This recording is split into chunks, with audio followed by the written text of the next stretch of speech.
Absolutely. Before I get to ask for the collection, first of all, so if you just take your credit cards out, put them on the table in front of you, we'll take care of it all later on for you. Don't worry. Well, thanks all of you for coming today. My name is Ken Snodgrass, and I'm the executive director here at Locust Grove. And we're so pleased to welcome you on this great sunny day. I think you're all good luck for the spring coming out and staying with us permanently this time. I know many of you have been here before, so I'll try and keep my history lecture on the joys of Locust Grove to a relative minimum. But for those of you that haven't been here, I do invite you to come back when the weather's a little bit nicer. We manage 200 acres of gardens and grounds with 15 historic buildings at this location. We also manage the estate's farm on another 50 acres in Ulster County. And the estate was really laid out around the historic mansion, which you can just see through the trees and across the ice floes this time of year. In the 1850s, for Samuel Morse, the artist and inventor of the Morse code and telegraph. And the Morses spent about 25 years coming up to Poughkeepsie for summers from their townhouse in New York City. And Poughkeepsie was really their getaway. They didn't entertain much up here. They really just enjoyed the lovely setting here on the Hudson River. But after Morse died, the family decided that it wasn't the easiest thing to maintain an estate in Poughkeepsie. And so they economized by offloading Locust Grove and keeping their townhouse on 22nd Street, which seems sort of counterintuitive, but it worked out for them. And they sold off the contents of the house, and the estate was purchased in 1895 by a young couple from Poughkeepsie, William and Martha Young, who moved in with their two small kids and their 20,000-piece collection of 18th and 19th century American furniture and paintings. Young's daughter inherited the house, and in 1975, after changing virtually nothing inside, she turned the estate into a museum so that everybody could enjoy it as much as she had. She left her parents' furniture and paintings, 1,000 boxes of archival material, and 10,000 photographs to create the museum. And today, the estate runs virtually as it did in 1915. You can walk into the house, and furniture and paintings on the walls haven't changed. They're still clothes in the dresser drawers and writing paper in the desk. So it's this amazing step back in time with it's sort of unusual in the Hudson Valley. But the estate tries to be a lot more than just a house museum. We manage 200 acres with 5 miles of hiking trails, gorgeous gardens restored using the estate's archives as their documentary source, and we do lots of public programs. So if you like wine tastings, we do a series of wine and food pairings throughout the years that use our historic gardens as their source of inspiration. Programs for kids, you might see our school kids rampaging through the hallways, so if they trample you on your way to the restroom, I apologize. They're very enthusiastic. So if you enjoyed today, come back lots. We hope to see you many times at Locust Grove, and the wine tastings are the best, so I think you'll find this great. I'm going to turn things back over to Barney for the meeting, but thanks for coming. Shop in our shop. Have a great day.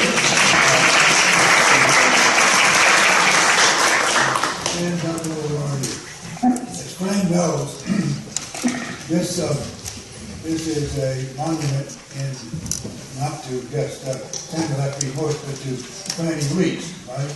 Who was the guiding force in making this national historic site an important spot on the Hudson. If Sarah were here, Sarah would say, now it's time to do the Pledge of Allegiance. So we please Pledge allegiance to the flag of the United States of America and to the republic for which it stands, one nation, under God, indivisible, with liberty and justice for all. Thank you.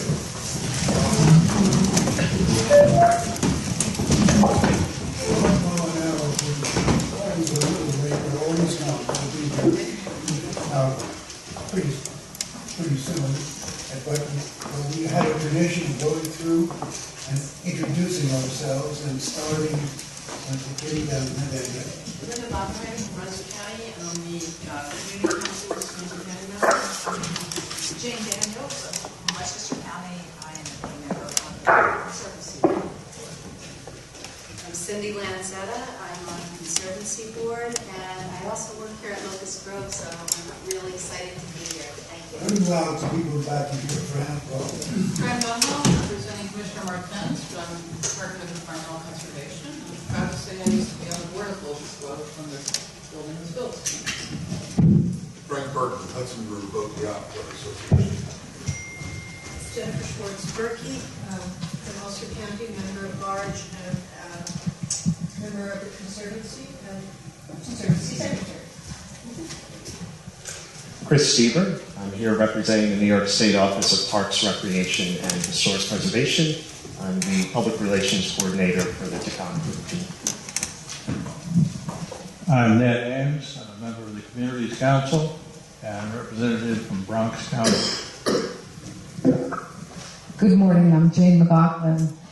I'm former regional director for New York State Parks Taconic region. I'm now on the walkway over to Hudson Board of Directors and a member of the Conservancy. Andy Bicking, scenic Hudson. I have the pleasure of impersonating my boss, Steve Rosenberg, today. Sarah Passy, the director of the Samuel Dorsey Museum of Art at SUNY New Paltz. I am not on either of the boards that are meeting today, but I am one of your guest speakers. And you shall be hearing from Sarah as our featured speaker. Fran and Sarah will be talking immediately after. Yes, definitely. Mark Castiglione, acting director of the Hudson River Valley Greenway and National Heritage Area. We have a couple people also on the phone. Sarah Griffin is here through video conference from Florida, who is Conservancy Chair. And we also have, I believe, Megan Taylor from Empire State Development on the phone as well. But without any further ado, we see our county executive has arrived. There he is. Thank you for coming. Your timing is always excellent. That's it. Now, the distinguished county executive, Mark Lano, who took office at age 11. And he was the youngest elected official in the state of New York. Yeah, that's right. And now he's taken over Dutchess County, and you did the snow too. All this. I've never seen so. You don't have any snow in New York City. Well, Mark, I think you're known to us all, and beloved to most of all. There's a couple of you I know. There's a couple. You want me to say a few words? Yes, those are those Democrats in the first row. No, I like them too. We like anyone. It doesn't matter. I want to thank you for that. I am always happy with those introductions that start with who's the youngest this or the youngest that, because it reminds me that I have a long history of being young. I want to thank you. But also to welcome those of you who are visiting us from outside of Dutchess. Welcome to Dutchess County and what we like to call the first day of spring. Today is probably really the first where the heat has finally found its way through. The snow is now starting to melt, and we have a lot of road salt to clean up, but it's okay. A lot of salt and sand. I want to thank you again for visiting us, but more importantly, as I have often, thank all of you for your continued work and commitment not only to the Greenway as an institution, but to the Greenway principles and the concept that by bringing all stakeholders together around the table to confront the issues of economic development and environmental protection and where those meet, all in an effort to grow community and really to enhance the shared quality of life of our communities. That work is invaluable.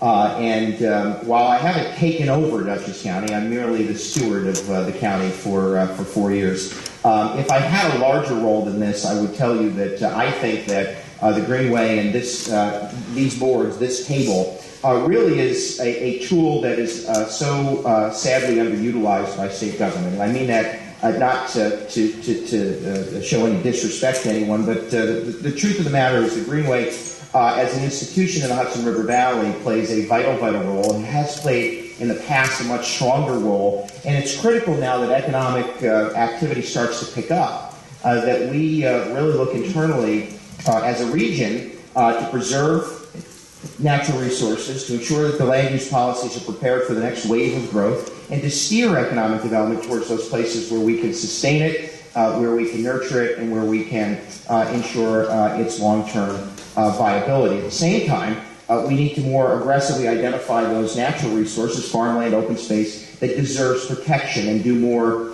to ensure that as a region and a state, we're prepared to protect those assets, which is one of the reasons that I joined Scenic Hudson and a number of you around this table and a few other county executives in calling on the state legislature to adopt Governor Cuomo's proposal to provide $20 million in farmland protection for the Hudson River Valley and slightly beyond. For that, as the state legislature continues its work to adopt a budget, we hope on time, I hope you too will join us in that advocacy. It is critically important.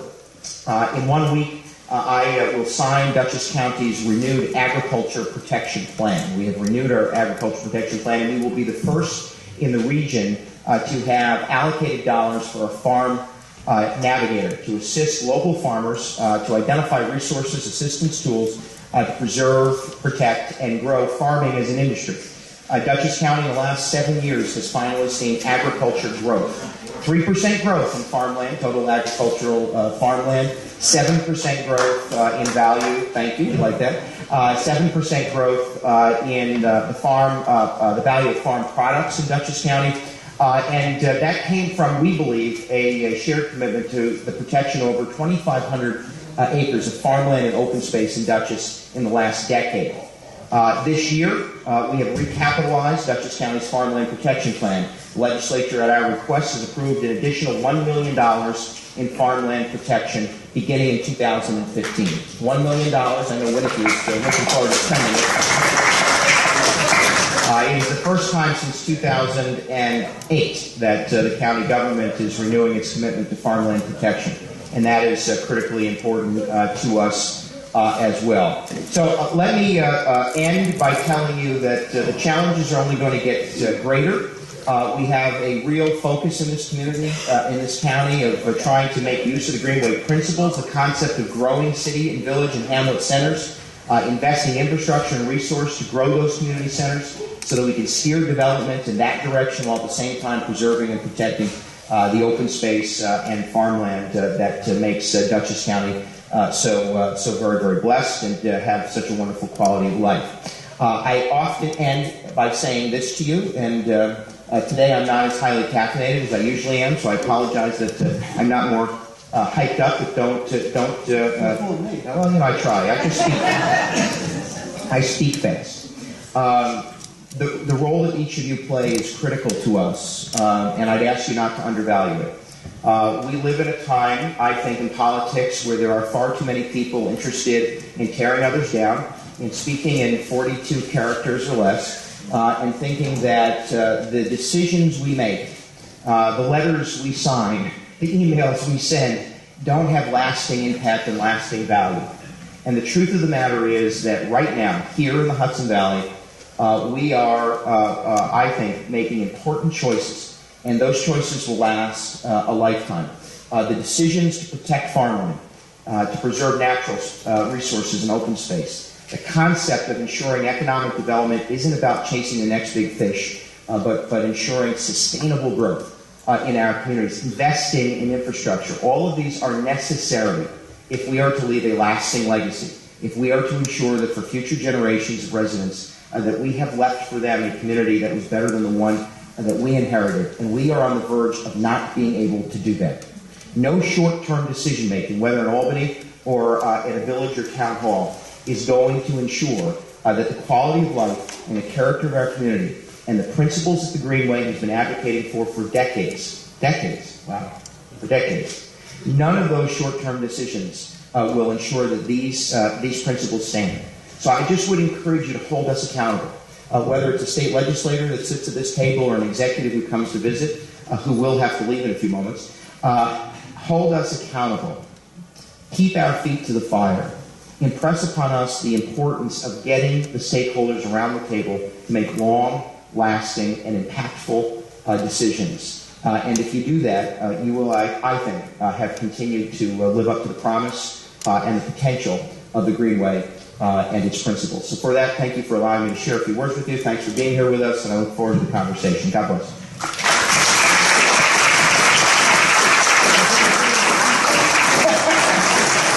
One of these days I'll learn how to get this. Yeah, no, this is the 15th time you've got with me. You're getting better, you really are. I might grow up. Don't do it. This valley is blessed by having you here. It really is.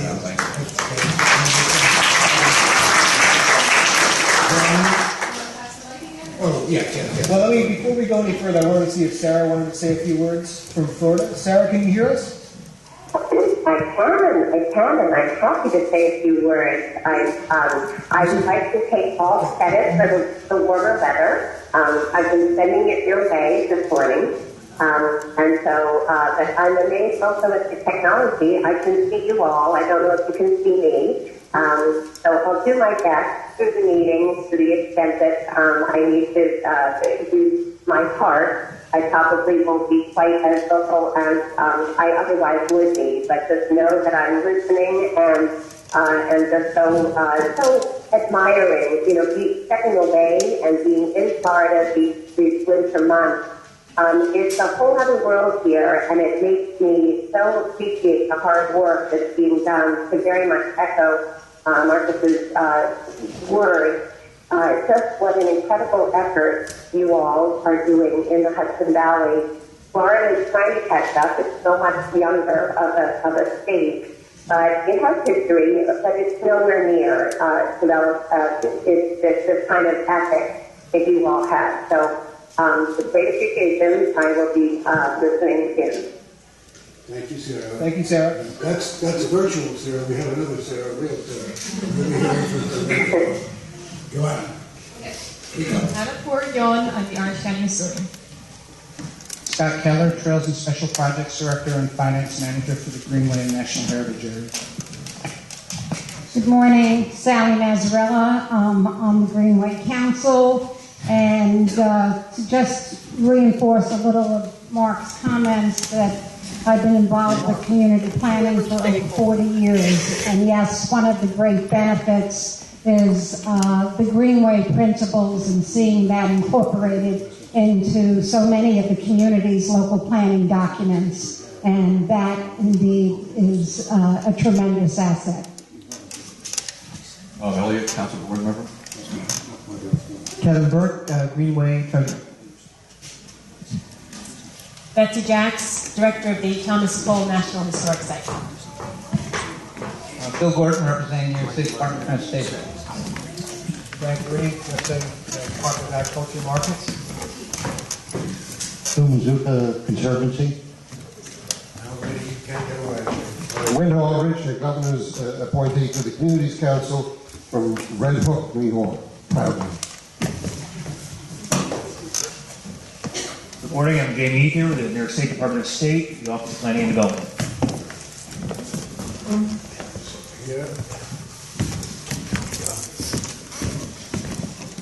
Sarah Small, I'm the historian for the Village of Lavender Falls, also the Economic Development Committee. I'm a member of the Greenway Committee and the Ramble Chairman, and also the Chairman of Dutchess County Retired Teachers. Charles Davey. I produced a book on the historic Hudson Valley houses with historic Hudson Valley about 10 years ago, and looking to hopefully get your support for a next volume. Mick Hales, I'm a photographer. I've been involved with photographing in the Hudson Valley, different aspects for Conservancy, including work for Historic Hudson and the Greenway. That was a commercial, but he does great work. Good morning, I'm Jack Goldstein. I'm the chairman of the Village of Cold Spring Code Update Committee. Hi, I'm Elizabeth Reese, the Director of Development at the Albany Institute of History and Art. Nancy Cozine, College Hill Revitalization Committee, and Secretary of the Upper Landing Committee. Norman Kohler, Town of Clinton. Town of Clinton has been trying to implement Greenway goals for some time. We thank you very much for your support. Our small rural community with our farms and open spaces reflects a lot of the Greenway goals. Thank you. Dick Kohler, resident Town of Clinton. I'm Shondell Joyce at Wall Kill River School. We're an Orange County nonprofit. Thanks. Ron Dodson, Chairman of ISC Audubon, work out of the Albany County area. Diane Jatrup, I'm enjoying my enjoying the Hudson Valley in my retirement by writing for voting on the Hudson magazine and coordinating kayaking and hiking social networks and writing grants to the town of Esopus. Jerry Brown, marketing consultant in the Poughkeepsie area. Good morning, I'm Jessica McFarlane. I'm the Communications Director at the National Maritime Historical Society in Houston. I'm Bertie Green. I'm the President of the National Maritime Historical Society. We are the national voice of the maritime heritage, and we have brought copies of our publication, Sea History, and our lecture series for 2015, and they are on the table to my right. Good morning, Kathleen Davis from the Town of Hyde Park, Recreation Director, Hyde Park Trails, and Land Trust. Hello, my name is Barbara Hobens. I was involved with the Hudson River Park, getting that started. And I'm with the National Wildlife Federation. I train the trainers to create certified wildlife habitats and native plants. I'm a white-tailed deer expert, Quality Deer Management Associate. Good morning, Lynn Fisher Eberly. I'm a trustee of the Historical Society of Newburgh Bay in the Highlands, and we're stewards of the wonderful 1834 Crawford House in Newburgh. And I'm also co-founder of the MHHD, the Mid-Hudson Historic Destinations, a consortium now of 31 members of small house museums, including farm associations and so on, who bound together, we have a website as well, for tourist initiatives, tourist dollars, and more visibility. And it's all about history. So we have a website, I can give you all that information. We're just printing for the second time 30,000 of our new brochures, which will be distributed everywhere, including here at Locust Grove, one of our members. Thank you. Good morning, Joe Ennisler, Chairman and welcome to Greenway Trail Committee. Hi, Conrad Hansen, Executive Director of the Friends of Claremont. Hi, Jillian Altenberg, Executive Director of the Albany County Historical Association and Historic Tender Commission. I'm Mark Schneider, and I'm a grant writer for the town of Poughkeepsie, City of Beacon, and Village of Tarrytown. Rosemary Wines, community volunteer, Milton Landing Park. So the Denver Mid-Hudson Agro-Mexican Club, and also a member of the Hyde Park Trails Committee. Ms. Martha Cohen, and City Office Assistant to Chairman McKinley. Good morning, Susan Smith, representing Palisades Parks Conservancy. Sonia Mason, New York, New Jersey Trail Conference, west side of the Hudson. Hank Osborne, New York, New Jersey Trail Conference, east side of Hudson. Tom Richmond, Restoration Project Manager for the National Trust for Historic Preservation at Lyndhurst in Tarrytown, New York. And with me, I'm Swapna Hatari. I'm a preservation and intern at National Trust for Historic Preservation at Lyndhurst, and a preservation intern at Greenwich Village Historic Society, and Near Preservation at Hudson. Herb Bullock, City of Poughkeepsie Community Director. Chanel Johnson, Administrative Assistant of the Greenway and National Heritage Area. Dan Jeanson, intern. Okay, I guess that's it. Thank you all very much.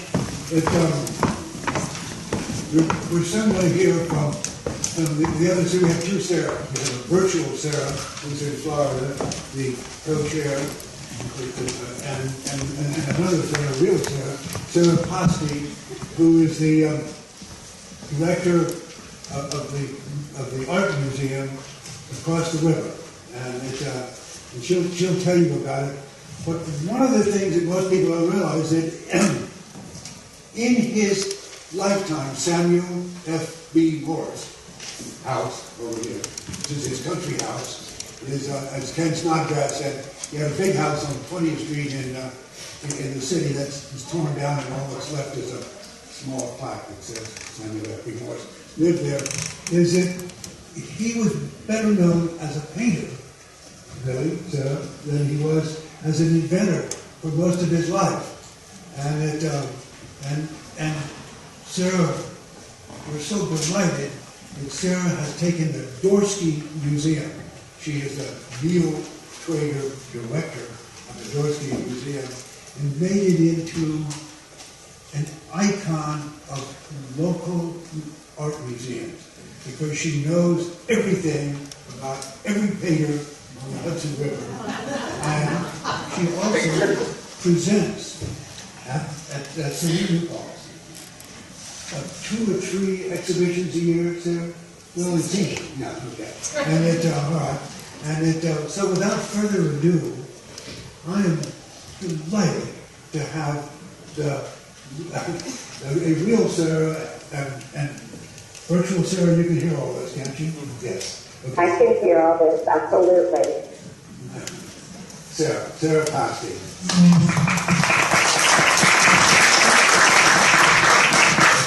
Thank you very much, Barney. You're such a great booster of all of us speakers. I feel like I'm not going to be able to live up to what you've said, but what I am going to do is I've created a presentation about a very special project in which the Samuel Dorsky Museum of Art is involved, called the Hudson Valley Visual Art Collections Consortium. And I believe that that's in part why Barney invited me here, because it's about the history of art in this region. And I have to confess that even though I've been trained in art, when I came to the Hudson Valley, I knew a lot about the Hudson River School, and I knew much, much more about contemporary art, but there was 150 years of art history in between the Hudson River School and contemporary art, about which I knew very little. And so the journey of discovery that I've been on since I arrived at the Dorsky Museum is what I'm going to be sharing with you today. So, next slide. And I'm sorry, there's a lot of words here, but which you won't be able to see. Probably, but Sarah, maybe we can make this easier for you to see if we pull some of these shades down maybe. Lights on. I probably should have used a white background with black words, but blue is prettier. Oh, that's better. Nice teamwork, guys. Very good.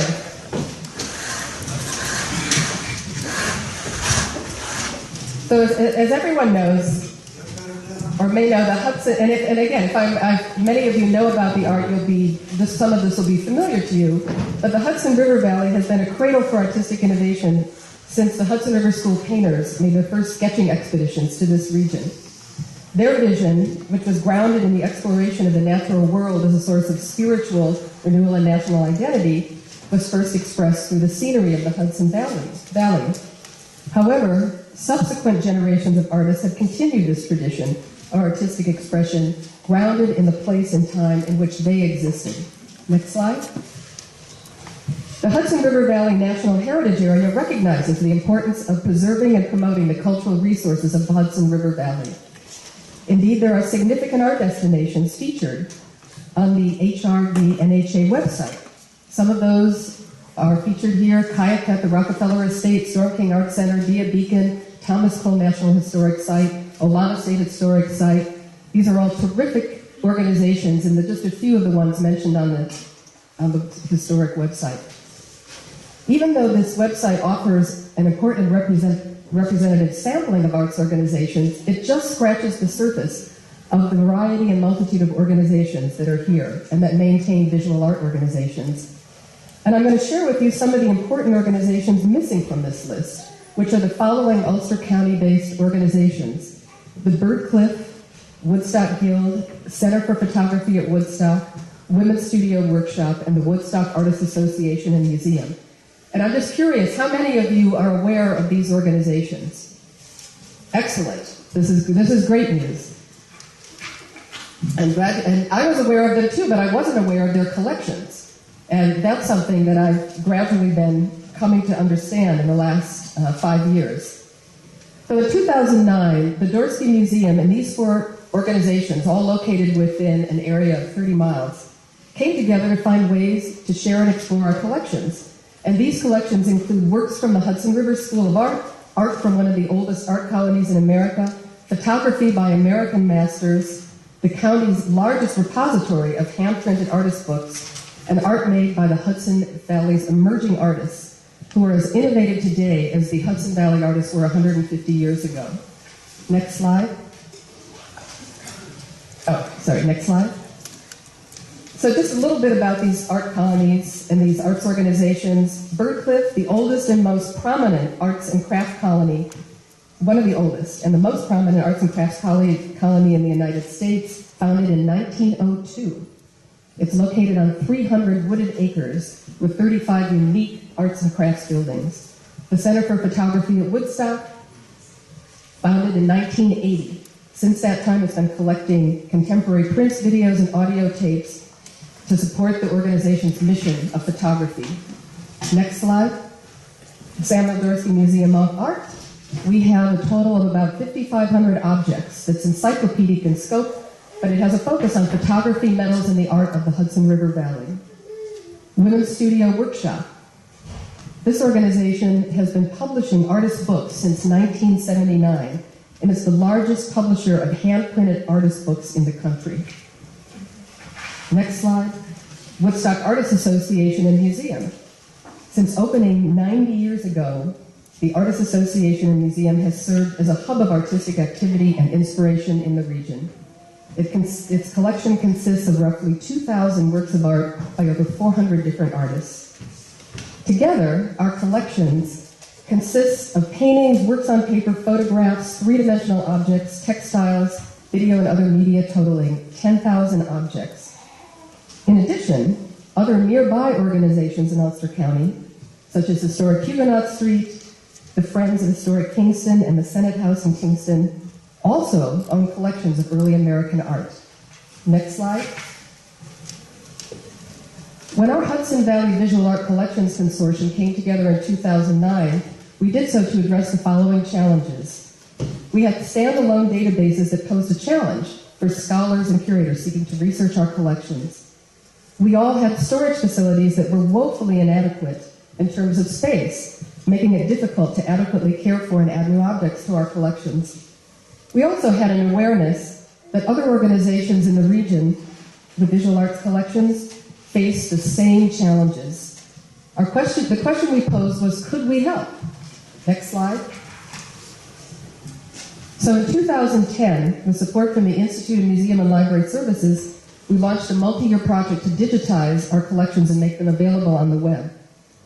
At the same time, in partnership with the Southeastern New York Library Resources Council, located in New Paltz, we made 250 objects from our joint collections available on the web through Senulurk's Hudson River Valley Heritage website. And I'm sure some of you here may know about that website. If you don't, it's an incredible compendium of many historic documents, objects, all related to Hudson River Valley history.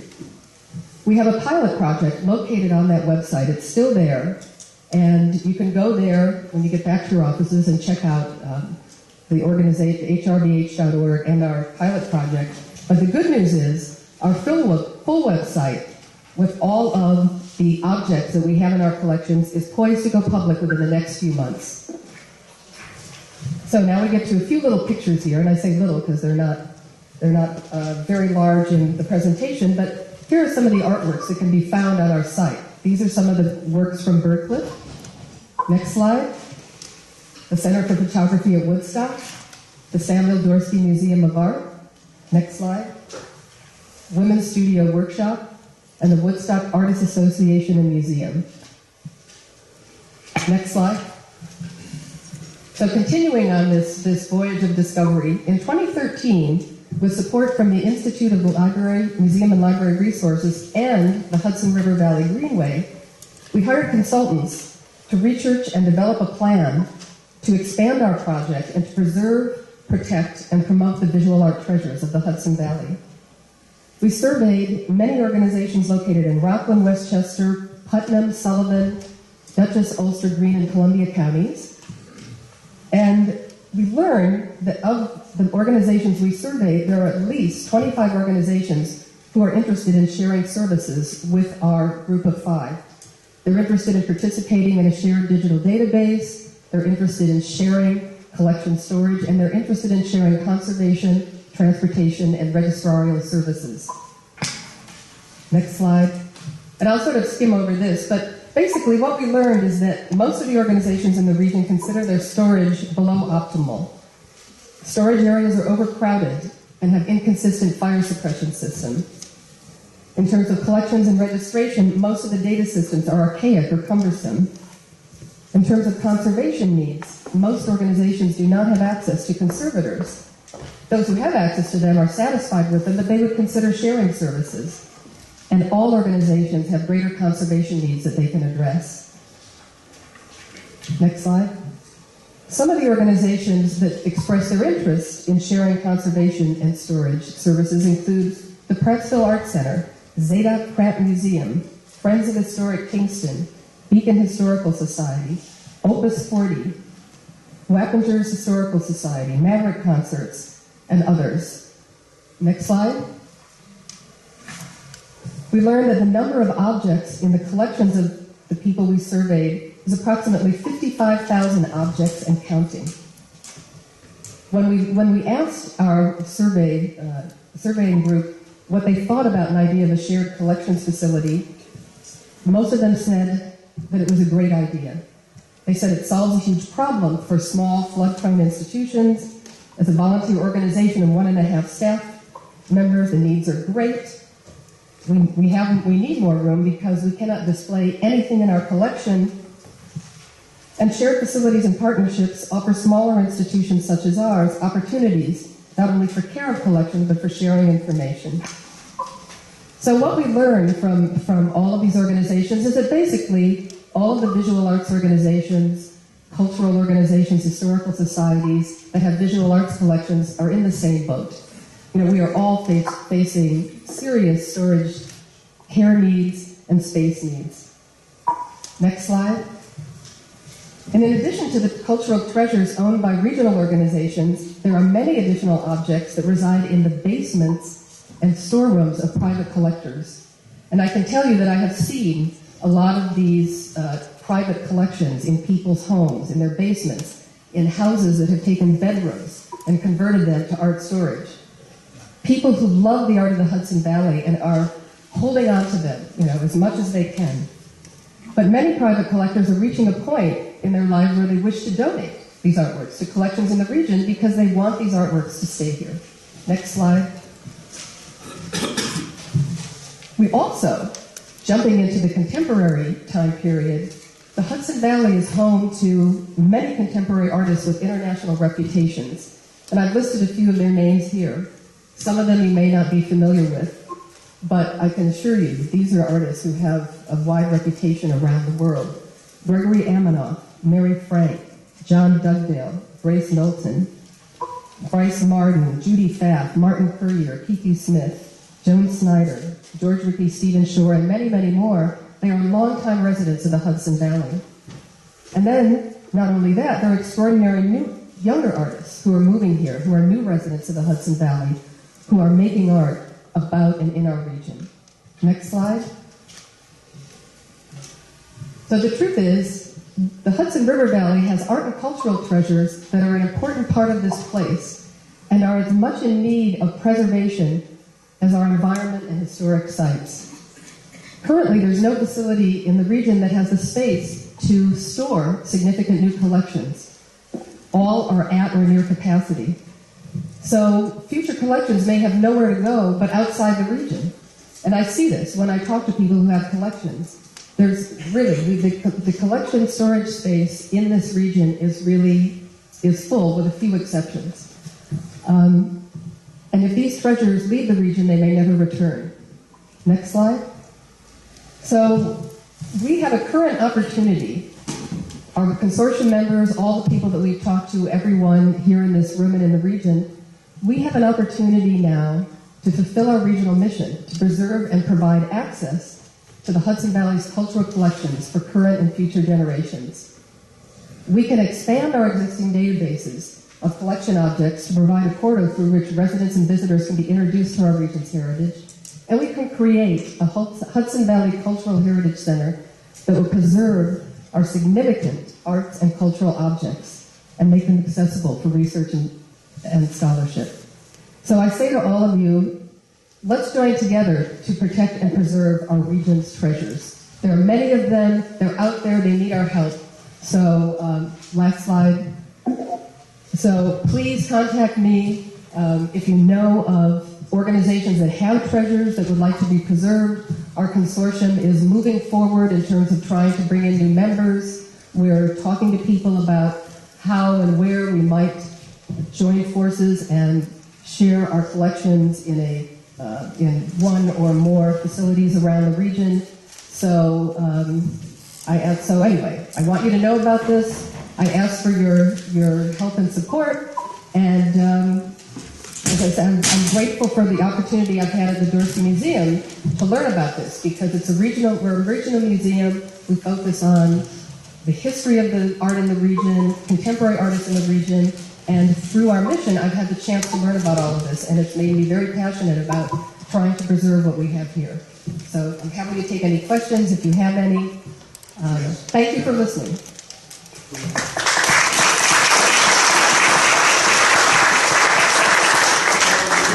Will you tell us how to get there and when you're open at the Dorsey? We are at SUNY New Paltz, exit 18 off the New York State Greenway. We are open 11 a.m. to 5 p.m. Wednesday through Saturday.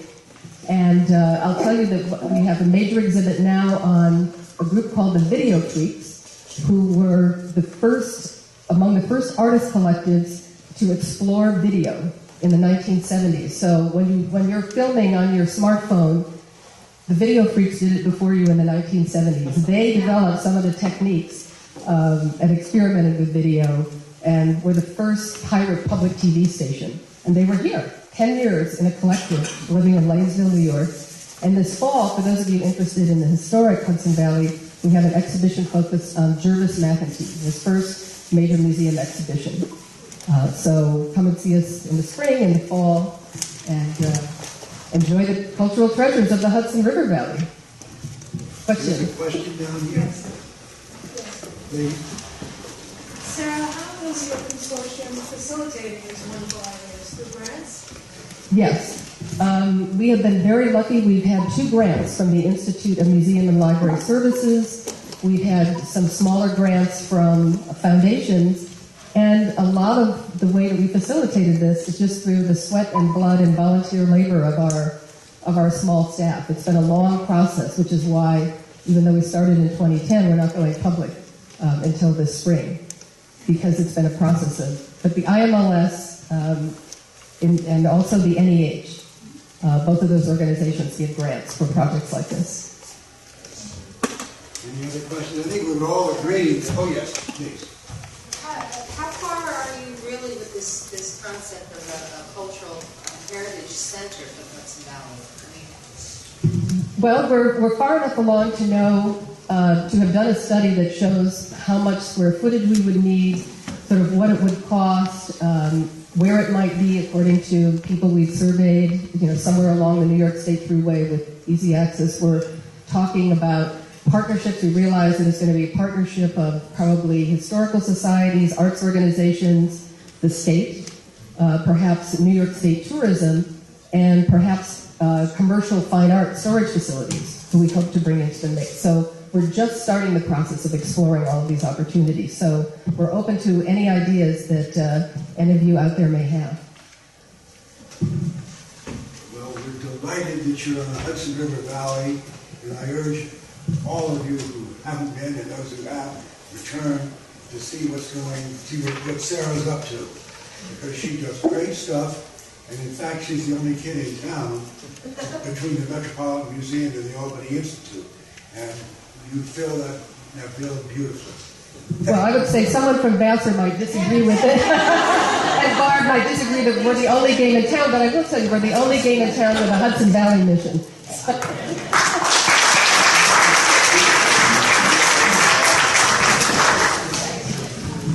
Now we're delighted to hear from Ann Dowdwell, longtime member of the Greenway, and a moving force in connection with the Morse House, and a published author, and a great friend of the Greenway.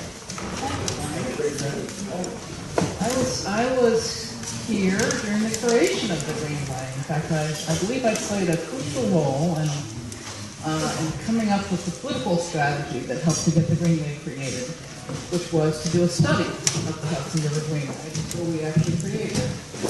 So my relationship with the Greenway is long, and we have a great mutual admiration society. We have also cross fertilization of purposes. Mark Consiglione serves on the Estuary Program Board. I serve on his board. So we do our best to collaborate and cooperate. And today I wanted to talk to you about a project that we are working on that really supports the Greenway mission, the environmental principles of the Greenway mission.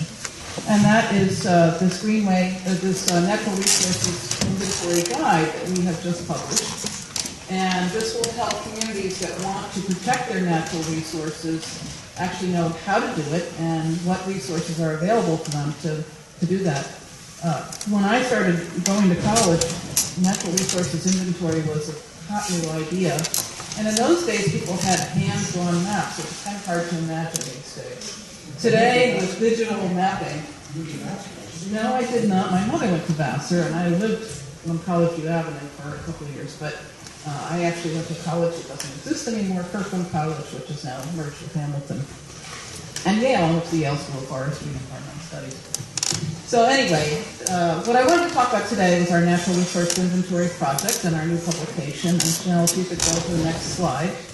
I've been told I have 5 minutes, I'm going to keep it very brief. So what is a Natural Resources Inventory? Natural Resources Inventory is basically a compilation of information about natural resources in a community. So it would include everything from your soils, what kind of prime agricultural soils do you have that might support farmland, your forests and your wetlands that protect your water quality, your floodplains, where places where you wouldn't want to build because you're putting things at risk, your wildlife habitats. All of these things can be summarized in a natural resources inventory, and now with the new digital technology, it's actually readily available for citizens to do this kind of inventory on their own in their community. So next slide, please, Chanel.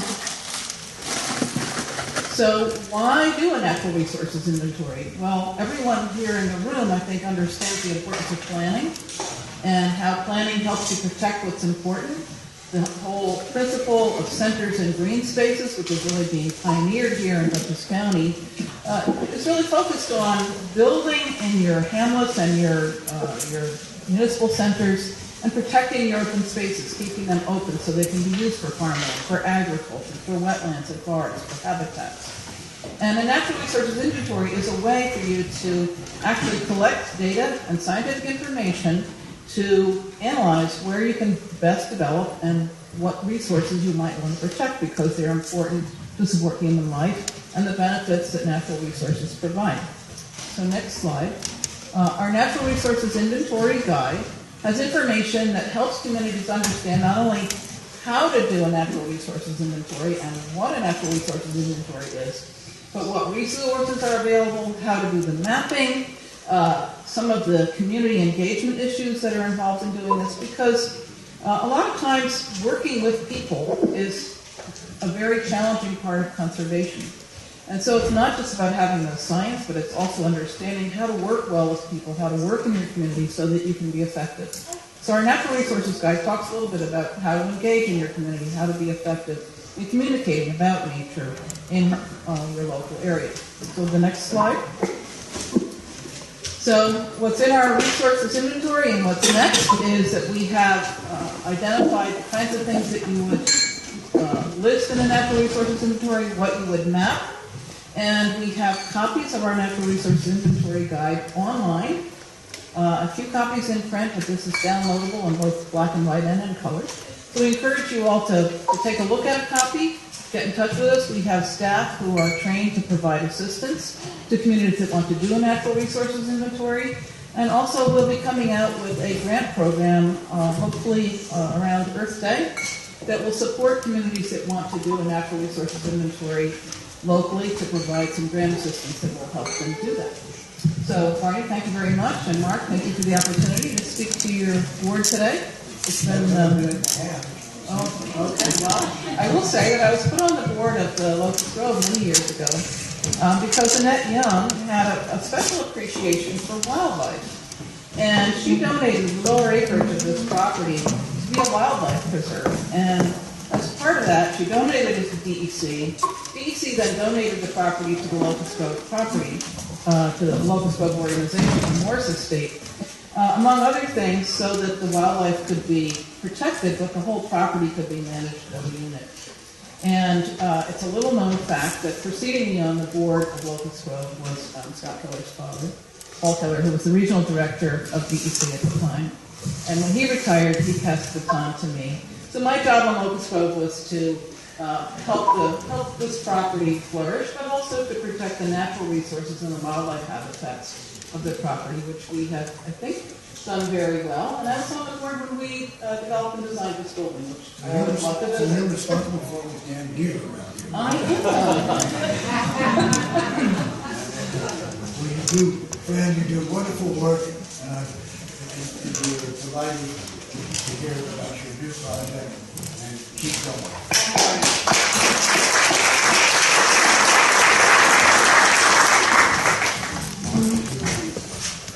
Excuse me. Agenda review and board member comments. Hearing none. Well, I have a couple. Due to my oversight, several of the resolutions that we're voting on include incorrect text. So I want to point those out and suggest the revised text. So the first one is the resolution that awards grant funding to the city of Newburgh. And the project that's listed in the second to last resolved portion should be revitalizing vacant lots and not comprehensive plan. Similarly, the resolution for the grant to the town of Clinton should be for a zoning ordinance update as opposed to a comprehensive plan. And the grant award to the village of Cold Spring should be for a code update and not for a comprehensive plan. In addition, the resolution granting funds to the Albany County Historical Association should grant $4,000 and not $4 as listed. Dangerous to confess error. And we'll be asking for your comments and approval on those three grants. But before that, I should ask for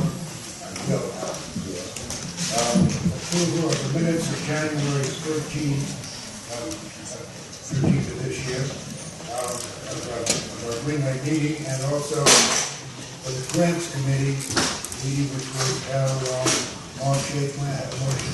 Thank you very much. Thank you, Bob. All those in favor, please indicate by saying aye.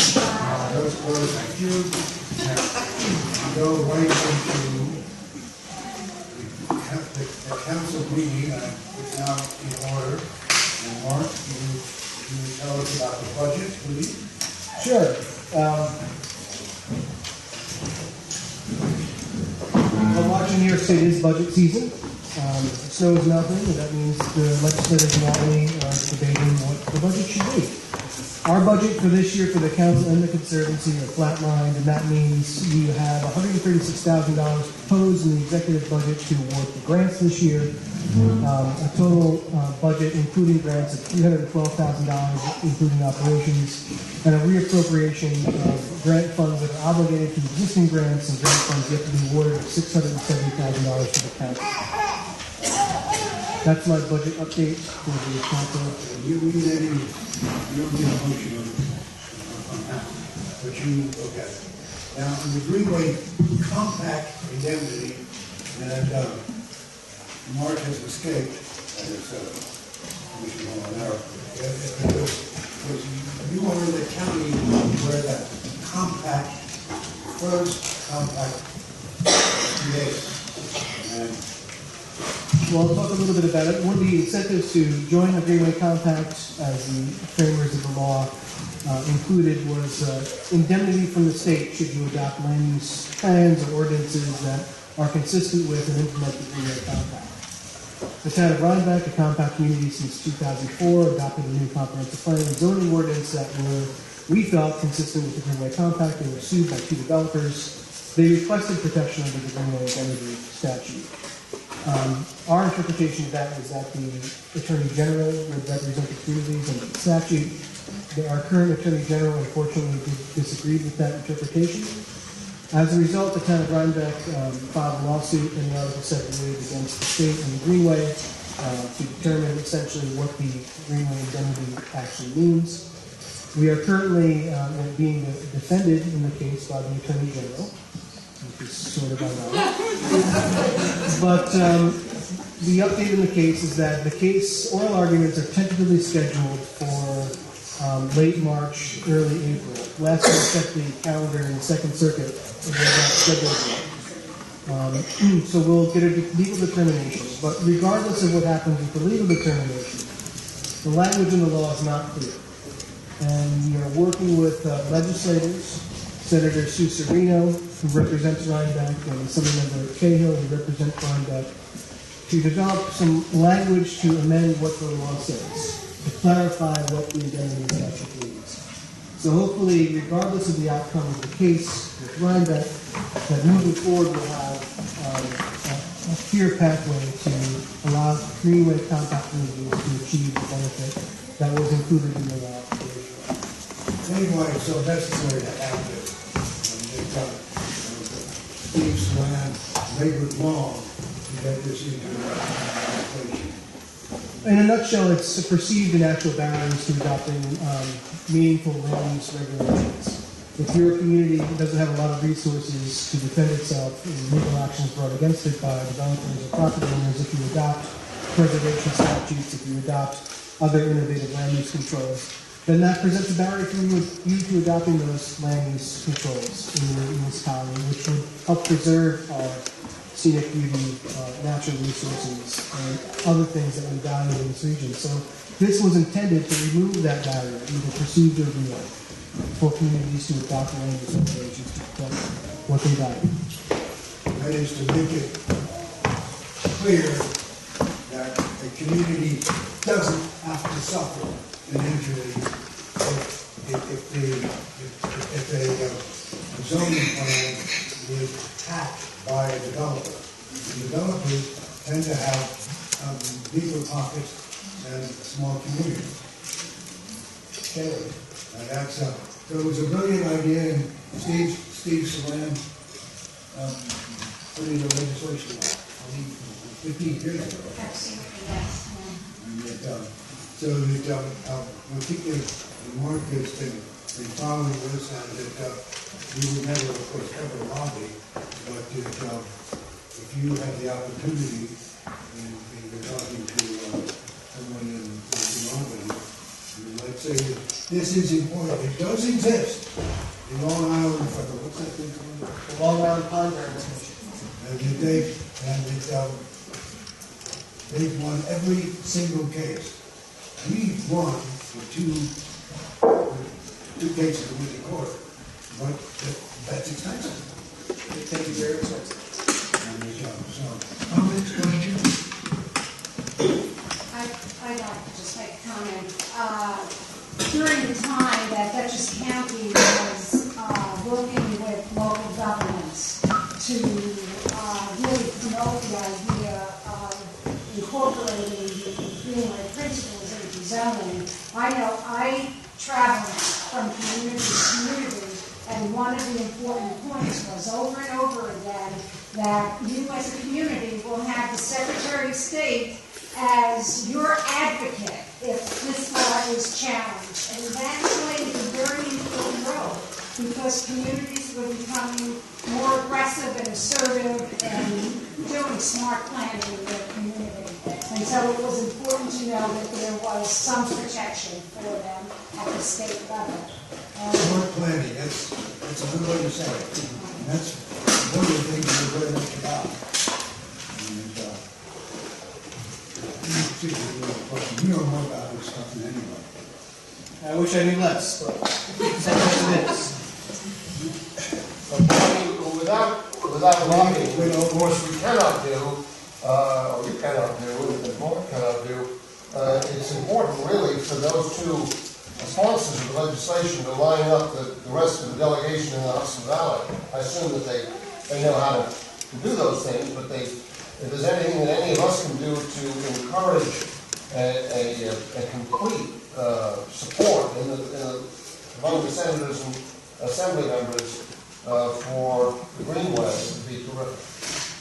Thank you for bringing that up, Wint. In terms of the timeline, we expect to have some draft language from the Senator's office, which we will then have reviewed by attorneys, and at that point, it would be ready for outreach to other members for their support.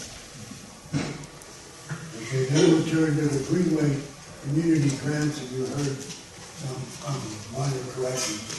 Minor corrections, but important nonetheless. Thank you, Chairman.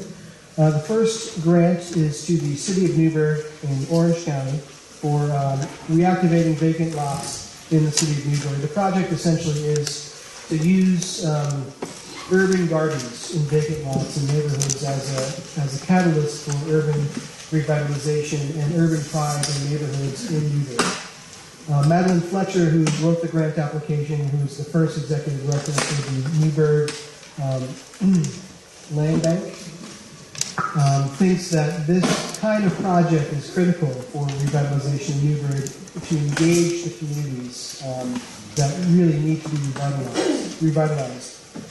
This builds on previous grants and awards in Newburgh and Pat Stone's LLC for an inventory of vacant lots in Newburgh, and this is actually implements that vision by working to do some capital projects in a few vacant lots in those neighborhoods. Any questions, comments? Yeah, just keep going. Okay. Do one motion for that. The next one is the town of Clinton, and this is not Chappaqua. This is the town of Clinton in Dutchess County. Town of Clinton has been for a very long time a Greenway compact community, and right now is undertaking a zoning ordinance update to bring it in line with their comprehensive plan. Doreen Collar is here, who has worked on the grant application, and who's for many years worked on a variety of projects in the Hudson River Valley and in the town of Clinton to protect the environment and our historic resources. I was wondering if Doreen could say a few words about the project. Just very briefly, the town of Clinton has taken a great deal of effort to protect their open space and their farmland. Let us get you a microphone. Stop. You have a lot of work. The town of Clinton is still a rural community in 2015. The reasons are that the town has undertaken planning for many, many years. The first zoning law was passed in 1969, which was pretty unusual at that time. And so a great deal of the town is protected as large acre zoning, but people take a real sense of pride in the community in protecting wildlife habitat and farmland. So there are more old farms being protected, and we're hoping to encourage that protection of open space and farmland through this bill. Thank you very much. Thank you, Mary. The next grant we have is to the Village of Cold Spring in Putnam County.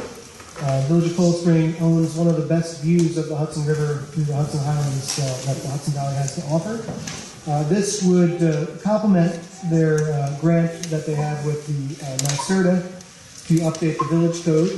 This will complement that effort and contribute to updates to the code that are in line with the Greenway principles. Representing the village here today is Jack Goldstein, who is the chair of the Zoning Revision Committee. Jack, would you like to say a few words about the project?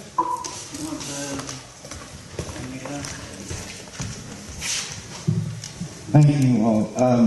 We are blessed with a beautiful location in Cold Spring that we want to protect as well as manage in a way that is economically sensible and progressive. We are in preparation of a local waterfront plan submission. We have been required to update our zoning code and zoning map and related codes, which were originally developed in 1967, and to bring them up to date in terms of sustainability, green planning, and other environmental issues. This grant from Greenway, which we appreciate a great deal, will help us do that. We are having to engage and eager to engage consultants to help us with this. And this grant is a vital addition to our budget. So thank you very much. Thank you. Now, any comment before we ask for a vote? Briefly on the, for the village goals, I want to say that the Department of State as well as the Greenway have worked on previous grants to administer to help the village develop a local waterfront revitalization strategy as well as a comprehensive plan. And as we know, the implementation techniques through the local zoning is the best way to achieve what's identified through these visioning techniques. And so we commend the village on doing this and taking the next step for that little extra funding to get them through the last leg and the effort to do this. So. Well said. Now, any further comments, questions? All right, we have a motion to approve all three grants that have. And Woody, you second? I second. Okay. All those in favor, please indicate by saying aye. Aye. Those opposed, thank you very much. And that takes care of the excellent Mark, you did that very well. And but before we go into the virtual Sarah's Conservancy, Kevin, where are you? Right here. Yeah. Could you just say a few words about your exciting news in Newburgh about the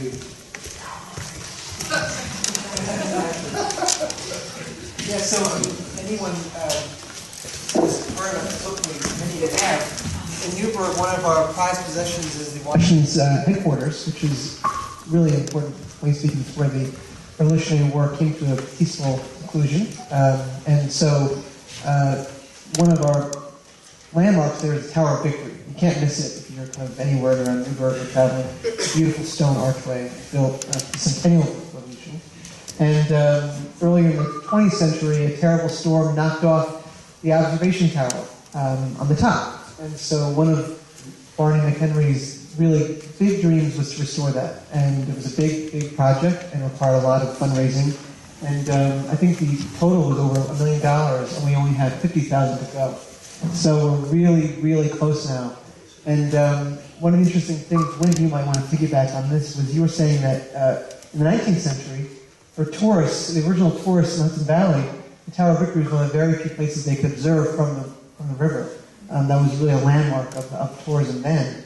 And so it's nice to think that we can bring that back. And so people will be able to go to Washington's headquarters and climb up those stairs, that archway, and see a view that is really spectacular. And I think will be a twin in a certain way to the walkway. It'll be stationary as you go up there, but you'll see something truly breathtaking. And in a sense, stand in the shoes of Washington, who, as we all know, was very tall. And there were a lot less trees back then.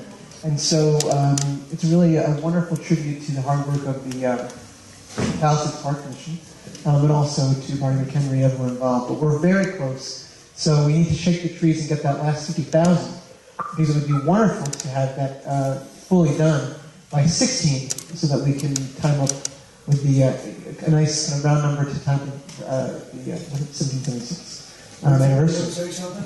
Well, just remember Maurice Hinchy. That's Always right. remember Maurice Hinchy. I mean, he was the one that helped get that ball rolling financially and every other way. And it's a terrific project, and we're just minutes away from accomplishing it. Yeah. Thank you very much. And of course, Kevin is a resident of Newburgh and is leading the fight now from real Sarah to virtual Sarah.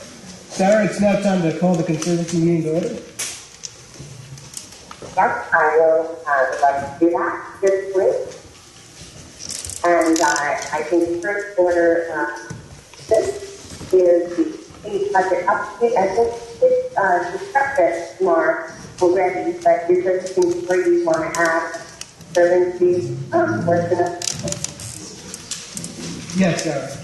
I'll just mention again that the Conservancy budget is flatlined this year, $166,000. That is actually a small portion of the Conservancy's overall budget every year. The majority of those funds go to pay for staff. So it is critical funding for the Conservancy. great. Then there's the next Sam Plant one, which actually that's such an important issue that we've been acting on from that written by Barney and to try to reinstate that money, but a little bit more on.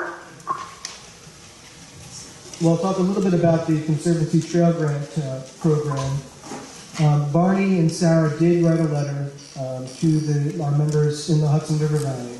The Conservancy Trails Grant Program since 1992 has provided more than $2.2 million for small trail grants. Often those trail grants serve as a catalyst for larger and better projects, and today we can boast over 250 miles of Riverside Greenway trails and an entire trail system that includes over 750 miles of trails.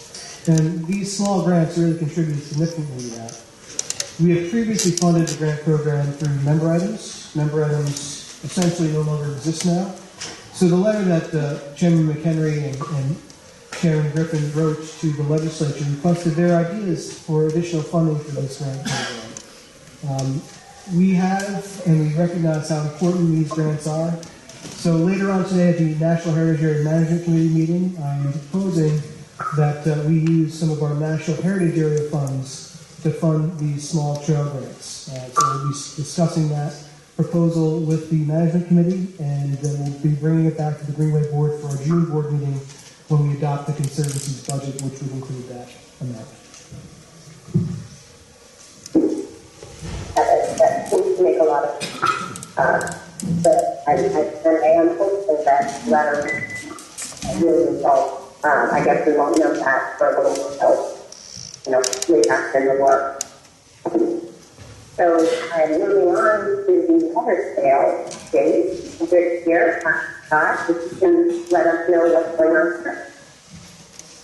A couple of meetings ago, I updated you or informed you of the progress that we were making on updating our website and creating a map guide series, and Mark asked me to provide an update to that again.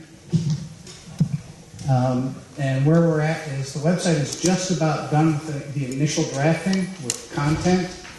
Design is all done with that. We have a plan your trip feature that we're working out some bugs with, and we hope to launch that by late spring.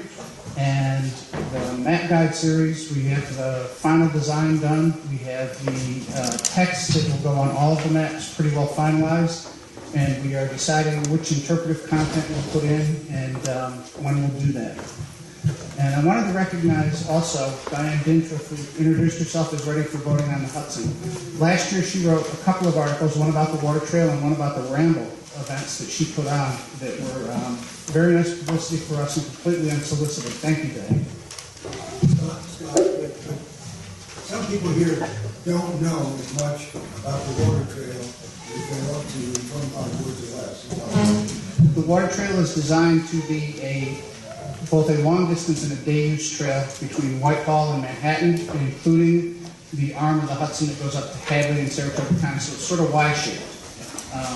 And we currently, our plan is to have launches every 10 miles or less on both sides of the estuary and every 10 miles or less on either side of the part above the Troy Dam, because there are plenty of bridges up there, it's easy to get to. We currently have 105 designated sites. We have one gap in Ulster County that we need to fill, and then the access portion will be done. We also have enough campsites now that we can do a 5-day trip on. We can paddle from North Germantown to Peekskill and never have to do anything but land to go camping.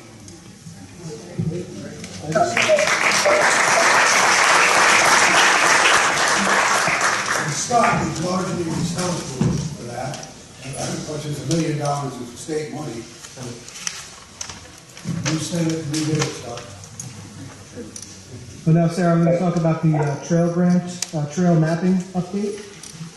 Our strategic plan, one of the projects that was identified was the Greenway Trail. So last year in our National Heritage Area budget, we budgeted some funds to do GIS mapping with the goal of identifying a route that we could designate that would take you from Manhattan to north of Albany. We have a lot of Greenway trails designated in the Hudson River Valley, but they're not all connected. So the goal of this mapping project would be actually to identify off-road and on-road routes that we could designate in the near term as the Greenway Trail in the Hudson River Valley. We will be hiring a GIS consultant to help us do the mapping. and hopefully be able to identify likely routes based on information that's in the data of the GIS data that they have access to. So looking forward to getting that project up and running. I've spoken with Jane Daniels about the project to provide guidance and who should participate. I know Scenic Hudson's already lent their support for this project. I've also spoken with Parks and Trails New York and sought their counsel for our approach. And the consensus is everyone agrees to do the maps first and then bring the maps to the public. So we'll be looking forward to doing that in 2015.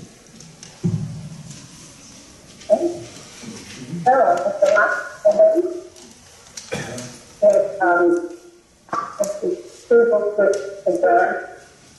the Hudson River National Historic Reserve. Do you want to talk about that? Sure, this is an approval to accept a grant on behalf of the Hudson River National Estuarine Research Reserve. This is a National Estuarine Research Reserve Science Collaborative grant. They will be applying to, well, the Greenway will be applying to on their behalf. Scott, do you want to say a couple words about the project?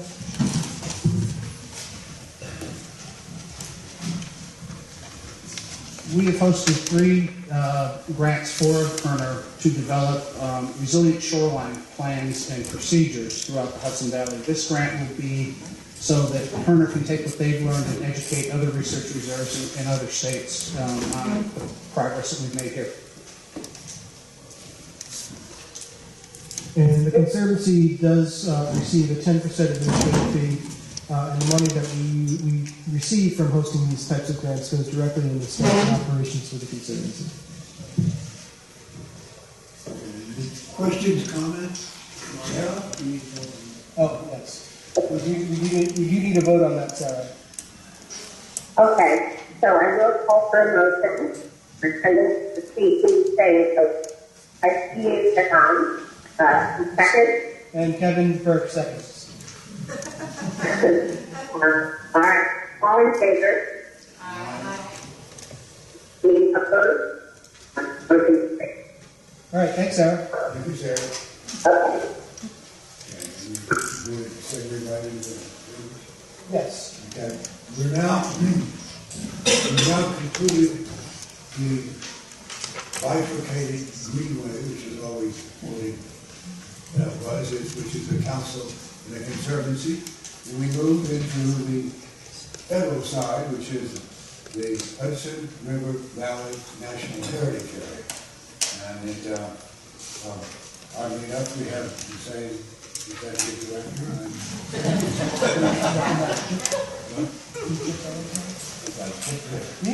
Okay. All right, let's do this. The contribution of Captain Chip Reynolds, and that is there.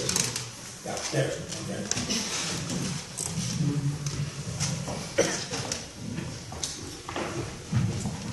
The chairman has given me the privilege. This is Bob Elliott, who is a distinguished member of the council since birth. I'm almost as young as Mark Molinaro. Anyway, the chairman has given me the privilege of saluting Captain Chip Reynolds. Where is he? Oh, okay. Chip, come on up here. And we've prepared a resolution to honor Chip, which I'll read. Whereas the Hudson River Valley Greenway mission calls for both cultural resource protection and heritage education in order to promote awareness among residents and visitors about the valley's cultural and historic resources. And whereas the New Netherland Museum and the replica ship Half Moon have offered a singular, engaging presentation of Dutch colonial history in the Hudson Valley for over a quarter of a century.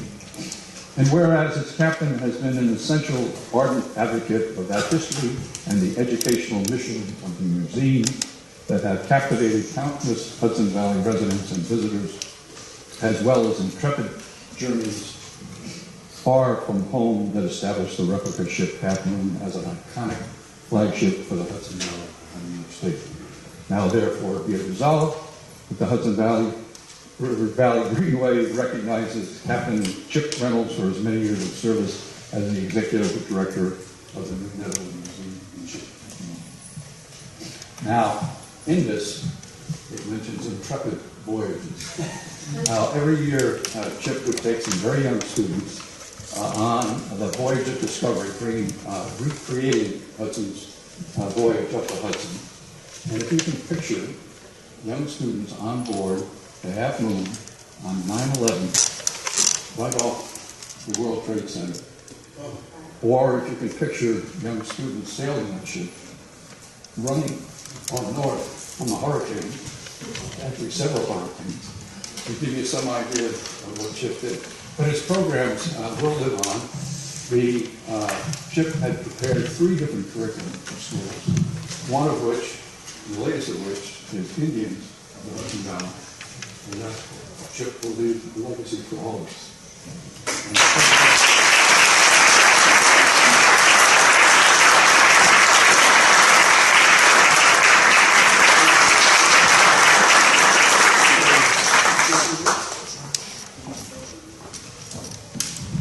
I know sometimes it can get a little frustrating doing the work that you were doing. We all have this tendency to want to get things done and make them happen. And the greatest thing for me, you think about the historical background, meaning from 1609 till the present, but really the period of history that is most important to me is roughly the last 20 years. And what I have observed in a very tangible way along the Hudson River is a testament to those of you seated around this table here today.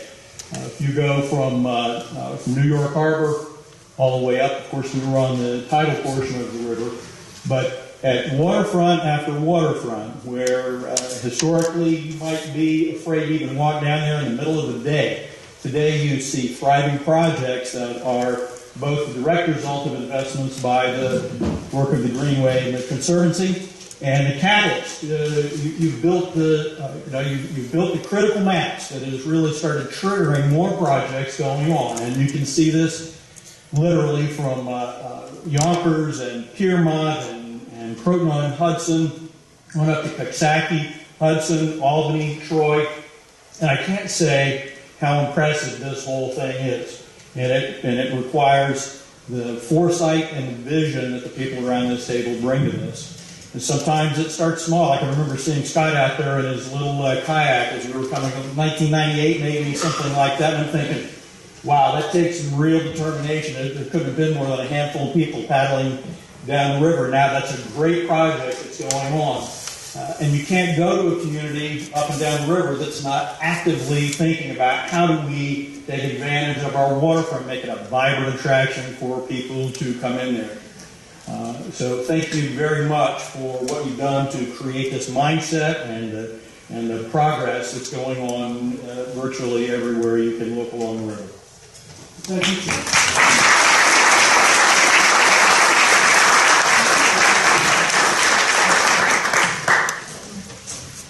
Steve Scott. You just need a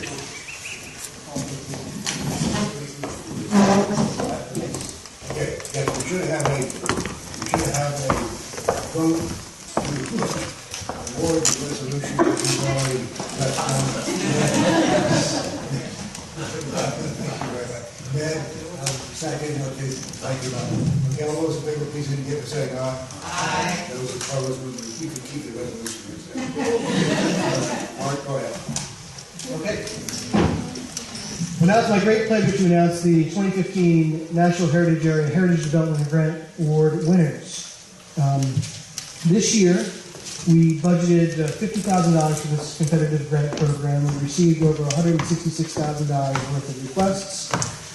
Because of Scott Keller's creativity and financial prowess, we were actually able to contribute over $60,000 to this grant program through grants that have been rescinded or not completed from previous grant rounds.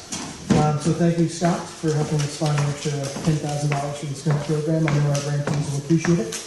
The purpose of this grant program really is to advance the mission of the Hudson River Valley National Heritage Area. And the Heritage Area, like the Greenway, is an organization that works through partnerships and was created to support organizations that help to connect people with our natural resources, our cultural resources, and our historic resources. The following grants really do a great job at doing that. The focus for this grant program are 2 areas: marketing, to make sure people are aware of the resources that are available to them in the Hudson River Valley, and interpretation. to make sure that they're connected with it through the stories that are being told at the historic sites. So the first grantee we have today is the Albany County Historical Association, and again, as a reminder, this grant is for $4,000, not for $4. This is to create the Albany County History Web Interchange. One of the things that's critical in the history community today is to create a network of people that know each other and know how to work well with one another and know that they can learn from one another. And that's really the crux of this project, and we're so happy that Albany County Historical Association is taking the lead on that. Julian Atterberg is here today. You want to say a few words about your project, Julian? Hi, thank you. So, obviously in Albany County, we are full of cities and towns and hamlets and villages, and almost every one of them has their own small historical society. Most of them are all volunteer run. I would say maybe half of them have a website or any information online about them. And a lot of them have historic sites, historic houses, and they really do a lot to promote themselves, but it's tough on such small resources. So about 2 years ago, Albany County Historical Association started a collaborative among all of them.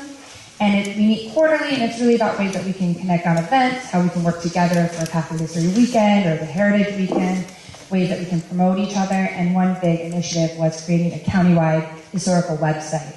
And so Albany County has nothing like this right now. I know that the executive office has maybe a few links to historical sites. So this one would promote all of them individually. There would be links to all of them. There would be downloadable driving tours and walking tours. They will also have events listed, exhibits listed, and it will be kind of your one-stop shop to everything Albany County history has to offer. And so we're really excited to finally have a space that will be easily recognizable and really easy to find to show you everything Albany has. Thank you. Thank you, Julian. Congratulations. The next one is also in Albany County, the Albany Institute for History and Art. They're doing a really cool exhibition this year, the Top 50. They're telling the story of the Capital Region through 50 objects they're collecting from partner museums and individuals throughout the Capital Region. The exhibition will run through 2016 and is a great project that highlights the power of working with other museums and institutions in partnership to put something on that's really greater than the sum of its parts. And there are 50 in this exhibition, so we're excited to be a part of it. I know Liz is here from the Albany Institute of History and Art. Would you like to say a few words about the project?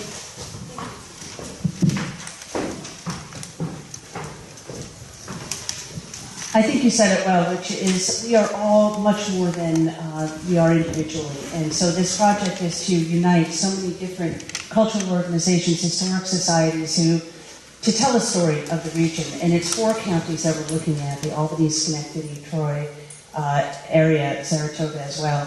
We are partnering with our local newspaper to try to promote this as best as possible, to have community votes.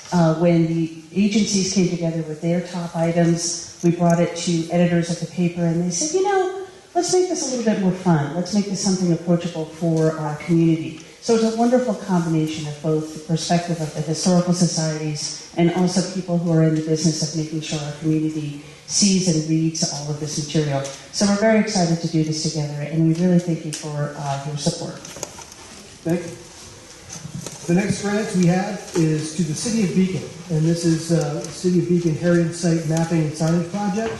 This is going to create essentially a wayfinding tour of the City of Beacon that includes signage at the MTA station, so people will be able to take the train up from New York City, get off the train, and be able to navigate through historic sites and cultural attractions in and around Beacon. Mark Schneider was here before, who was the grant writer for the City of Beacon. Is he still here? Mark, would you like to say a few words about the project? Yes, I think you pretty much summarized it well. Beacon is trying to make it a destination, particularly in its heritage areas, and has been working with its historic sites. And this mapping and signage program will connect them all as people come from all over New York State and from New York City to Beacon and enjoy its heritage areas. Thank you so much for your support. Thank you, Mark. That grant's for $8,500. The next grant is to the Friends of Claremont. This is for a project called Harvesting History and the Community Garden at Claremont. This is the type of heritage project that we love to see, a project that is experiential, that connects students in high needs school districts to our history. gives them something that they can feel, smell, and touch. In that way, we hope to make them our next generation of environmental and cultural stewards. Conrad Hansen is here from the Friends of Claremont. Would you like to say a few words about it, Conrad? Sure. We began the program last year, actually, and one of the things we've really been trying to do over the last couple of years at Claremont is to look at the idea of preservation through engagement and engagement with different aspects of the community.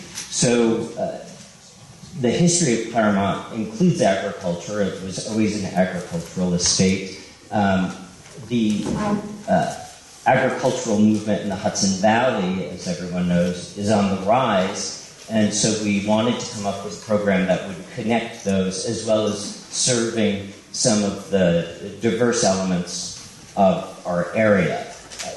We began by partnering with Hudson City Schools. The intermediate school did not have a community garden of their own. By partnering with Cornell Cooperative Extension and their after-school program, they provided the busing. We provide the space, the opportunity for kids to gain an appreciation for these things by both learning, getting their hands dirty, making food from scratch, which a lot of people didn't know how to do. We had one kid who asked if we could grow pretzels in our in our garden last year. So we're really happy about this grant because it would enable us to also continue our work with the Hudson City Department of Youth, which runs the summer programs. We'll be able to send our educator out to other youth groups as well as start to do public programming, starting seed workshops, wildflower walks. We're also starting toddler time in the garden for young children and their caregivers to come each week and sort of start to gain an appreciation of these things through fun and educational activities. So that's about it. Thank you, Conrad, and congratulations. Claremont, as many people know, has a special part in my heart because that's where I was married in 2012 with my beautiful wife. But that had no influence on it. The next grant is to the Friends of John J. Homestead. This is for the Red Barn Discovery Center. The Discovery Center is a really unique space where children can get connected through experiences to history and natural resources that abound at the John J. Homestead. Is Ruth Sunshine here today? Talk about the project? Okay, then we can speed things up.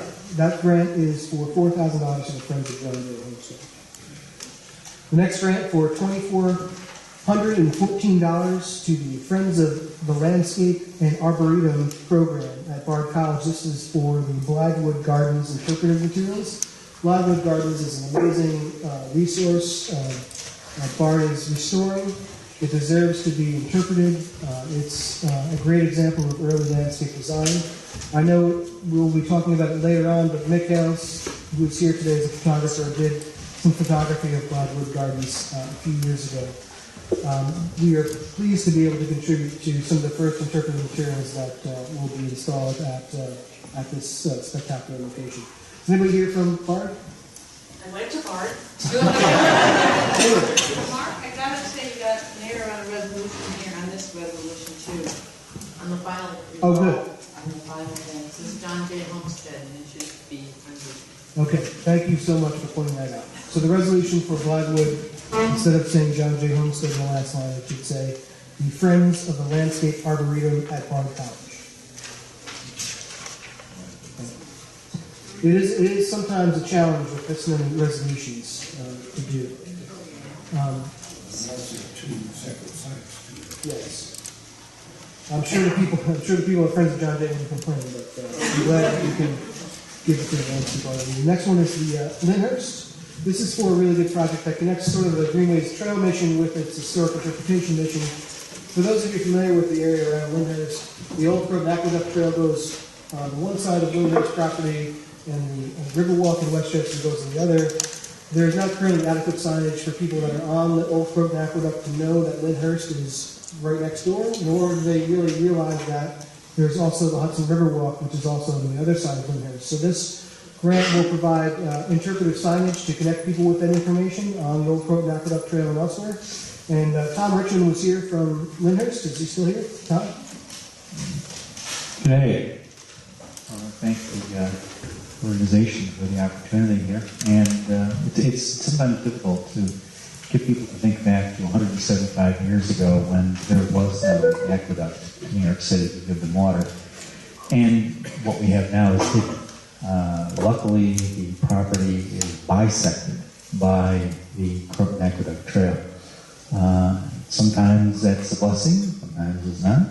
But the joy is that it comes so close to the other trailways. And people just don't understand the history of it. And to get some signage on there for folks to understand the history that's right beneath their feet is really going to be very important to helping people understand and comprehend with the literally hundreds and hundreds of people that use the trail every day. Thank you. Thank you, Tom. That grant is for $1,250. The next grant is to Mount Julian Historic Site. This is for James F. Brown Day, a celebration of freedom. This event will tell the story of James F. Brown, an escaped slave. Will feature living history reenactments and will also be a featured event during September's Hudson River Valley Ramble. Is Elaine here from Mount Julian? Is she able to come? No? Okay. It's a really good grant, Mark. You really came up with something that no one knew existed. Well, we're pleased to be able to connect people with some of the lesser-known stories about the Valley. The next one is to the National Maritime Historical Society.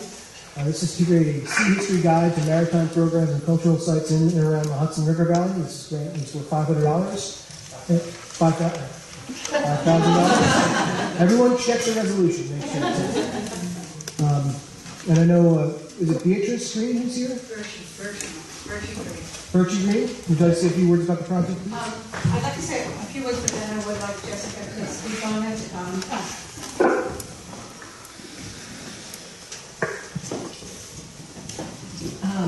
The National Maritime Historical Society's mission, we're a national organization, and our mission is to preserve and promote America's rich maritime history. And as I said earlier, please do take a copy of our publication, Sea History, and our local lecture schedule so that you'll know some of the things that we're up to this year. But in 2004, we did a guidebook of maritime sites within 45 miles of New York Harbor. And earlier this year, when I went to visit our Senator Gillibrand's office and got an opportunity to speak with one of her associates, was asking, well, how could they help? How could they help? What is available in New York in terms of maritime sites? And I thought about it for a long time, and I realized it's only this guidebook, and it was woefully out of date. And I came back to the office and talked to our communications director, Jessica McFarland, and let her take the story from there. I guess I'll just add that the 2004 guide, which I'll put a couple of copies over there complimentary if anybody'd like to take a look, lists about 50 different maritime heritage sites, among which are several that are already listed as designated heritage sites, like the Clearwater and the Hudson River Maritime Museum. So part of the project will be to update those listings and to add new listings, many of which are also heritage sites, like the Slater and River Spark.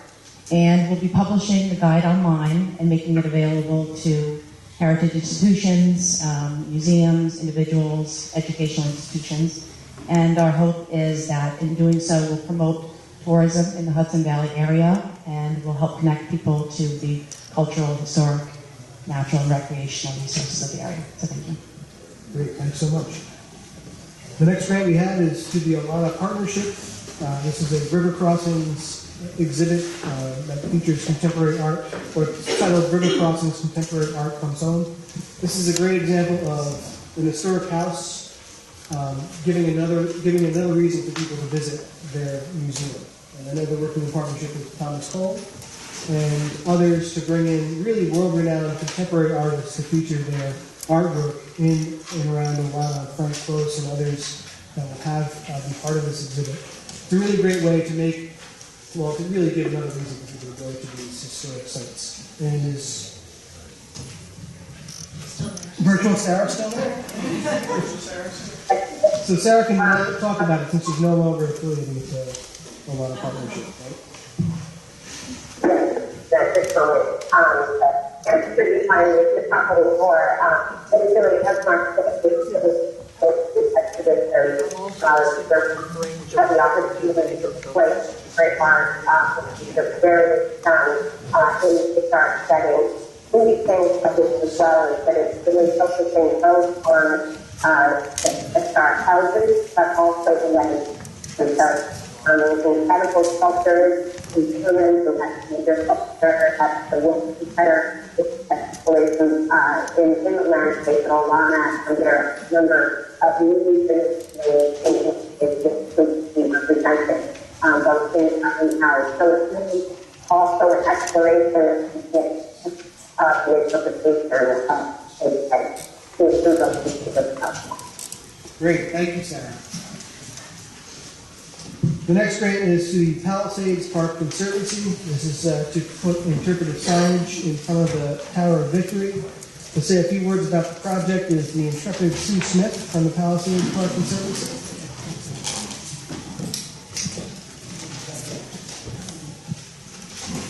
Thank you.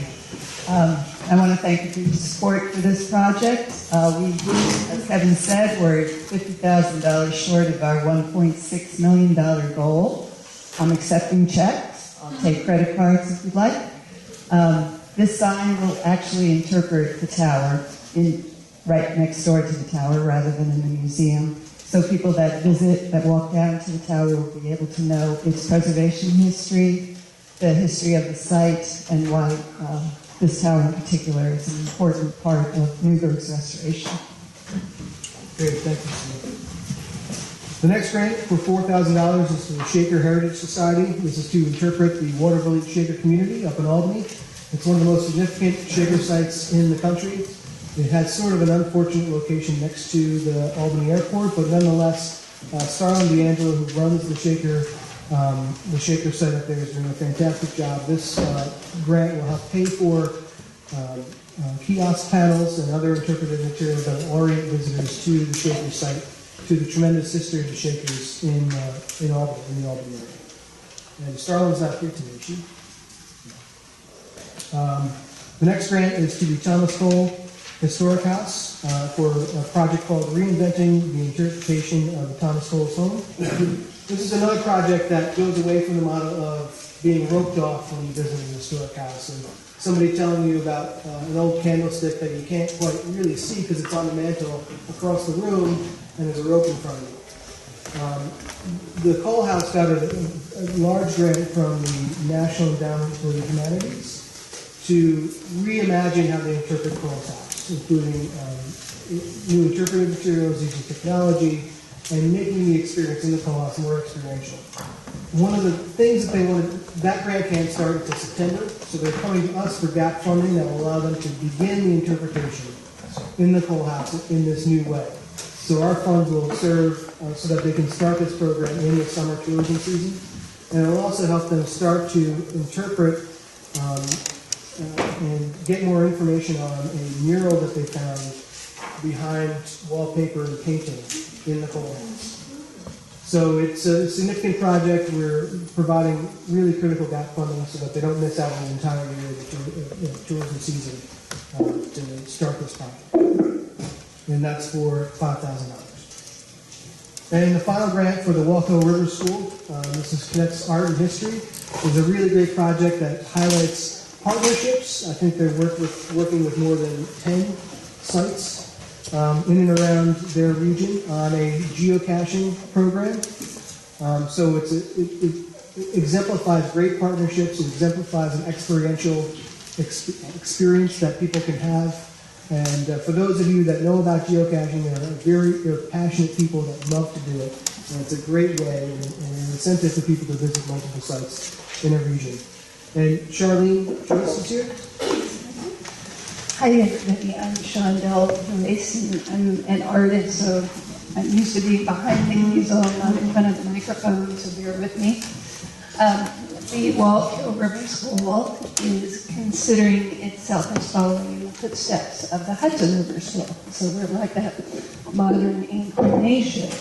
We're a group of plein air painters that partners with different cultural tourism organizations as well as Orange County Tourism and others to engage in creative placemaking activities. A couple of projects we've done in the past has been a local foods cookbook. We have a mission that includes agriculture as well as art, so we're a little different than most arts organizations that way. Most recently, we got a grant from the Indian Art Town to do a creative placemaking effort in Orange County called the Farm Art Trail. And this connects over 15 farms through 15 artists who painted on the farms. And we displayed their paintings in our Montgomery Gallery. And as part of their artist in residency, they created a hand-painted geocache. Now, this is a geocache. Are there any geocachers in here? One or two? Okay. So there's a few of you who don't think I'm from outer space. That's good. A geocache is hidden, and you get electronic coordinates, and you plug them into your cell phone or a device. So it's sort of like a high-tech treasure hunt. And what we plan to do is partner with 12 different heritage sites throughout the region, have artists situated on these sites, have them paint for a year. We'll exhibit their paintings in our gallery, and then those artists will each make a similar geocache as this. We'll connect them all with a map, and you'll have tons of people visiting from all over the world. Geocaching is an international phenomenon. For those of you who have never heard of it before, I brought information. I'll pass it around. So that way you'll be becoming geocachers and have a new hobby. Thank you. Thank you so much. That does it for the grants. I just want to confirm for Scott's benefit, those members of the Council of the Conservancy that are recusing themselves from various votes on grants. So Chairman McHenry and Kevin, recuse yourselves on the Tower of Victory, Betsy Jacks on the Thomas Schoolhouse. Any other recusals?